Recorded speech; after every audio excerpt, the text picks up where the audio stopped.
Sekitar tahun 1990, dalam sejarah kriminal Indonesia, ada satu kasus yang menggemparkan kota Surabaya. Kasus ini bukan tentang perampokan besar, bukan juga tentang perebutan harta, melainkan tentang utang piutang antar ibu rumah tangga biasa.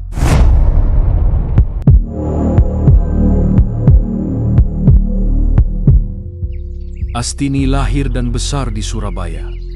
Ia tumbuh di keluarga sederhana dan hanya mengenyam pendidikan dasar. Setelah menikah muda, hidupnya tidak pernah stabil. Ekonomi sulit, suaminya jarang di rumah, dan 2 anak harus ia tanggung seorang diri. Untuk bertahan hidup, ia membuka warung kecil di depan rumah dan sesekali meminjam uang dari tetangga. Dari sinilah masalah perlahan mulai muncul.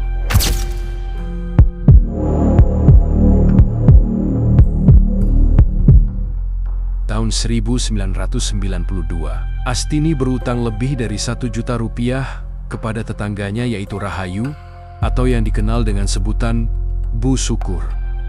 Saat menagih, Rahayu berbicara dengan keras di depan warga.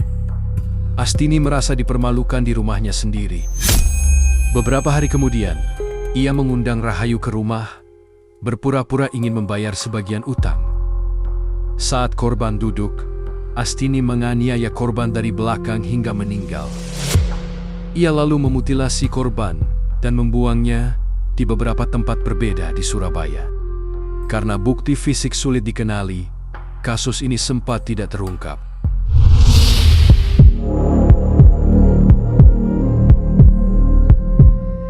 Setahun kemudian, peristiwa serupa terulang.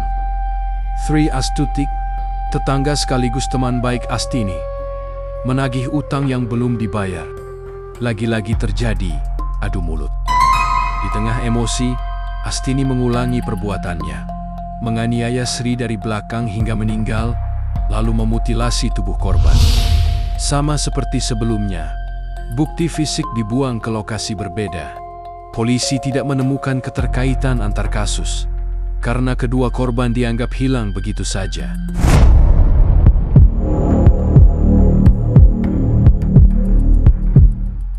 Tahun 1996,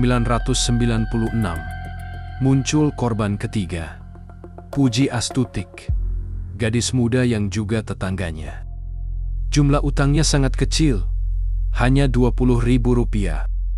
Puji sering menagih sambil bercanda, namun Astini menganggapnya hinaan.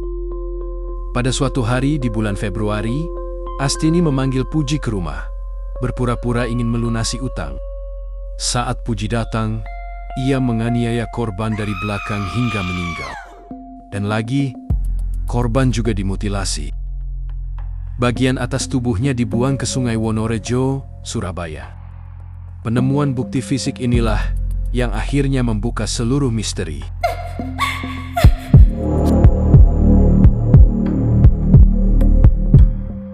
Polisi menelusuri jejak cairan merah dan kantong plastik dari tempat kejadian.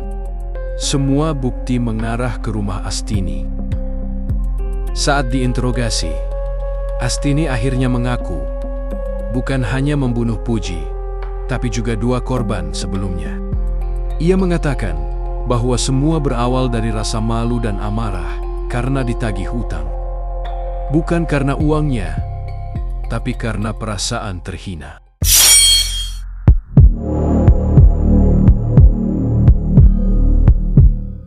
Tahun 1996, Pengadilan Negeri Surabaya menjatuhkan vonis tertinggi kepada Astini. Hasil pemeriksaan psikiater menyebutkan ia sadar penuh saat melakukan pembunuhan.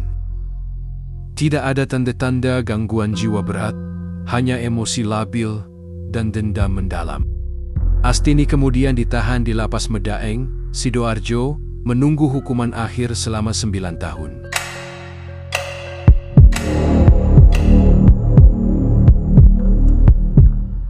Di penjara, Astini berubah.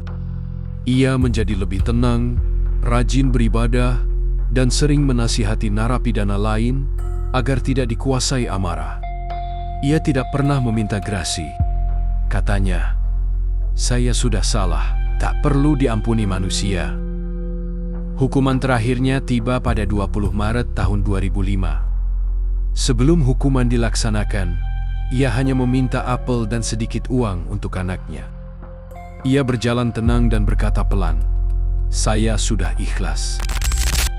Kasus Astini bukan hanya tentang pembunuhan, tapi tentang bagaimana dendam kecil bisa menghancurkan segalanya.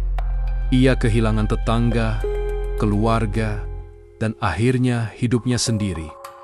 Kadang, luka batin dan rasa malu bisa jauh lebih mematikan daripada apapun.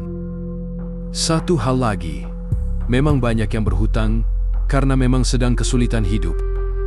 Tapi jika kita terbiasa bergantung pada hutang, kita tidak akan pernah tenang. Walaupun hidup sederhana, belajarlah bersabar dan berusahalah sekuat tenaga. Jangan ambil jalan pintas. Lebih baik hidup kekurangan, tapi jujur, daripada hidup cukup tapi dikejar hutang dan rasa bersalah. Every step's a little story, some are hard, some shine in glory. Through the dark, I'll find the light, words of wisdom